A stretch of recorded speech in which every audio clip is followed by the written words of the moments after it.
अस्सलाम वालेकुम नाजरीन, आप देख रहे हैं बी न्यूज़। नाजरीन, एक बहुत ही दिलचस्प किस्म का एहतजाज देखा गया 18 हज़ारी लिया रोड पर। हुआ यह है कि काफ़ी अरसा से तंग अवाम आखिरकार हुकूमत वक्त के खिलाफ उठ खड़े हुए।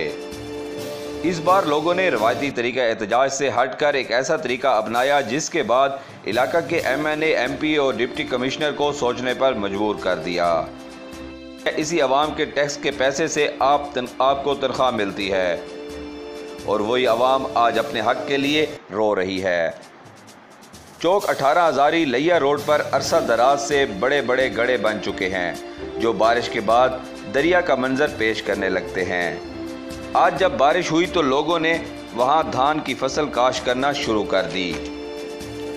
नाज़रीन, हमारे नुमाइंदे ने जब लोगों से धान की फसल की काश के हवाले से सवाल किया तो लोगों का कहना था कि फसल इसलिए काश कर रहे हैं कि इस फसल की जितनी भी आमदन होगी उससे हम खुद रोड बनवाएंगे, क्योंकि हुकूमत वक्त ने अपनी आंखें बंद कर रखी हैं। गरीब का दुख, गरीब की तकलीफ कोई महसूस नहीं करता।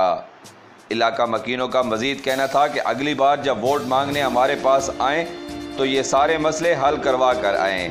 अवाम अब मजीद तकलीफ बर्दाश्त करने से कासिर है। मजीद अपडेट्स के लिए देखते रहिए बी न्यूज़।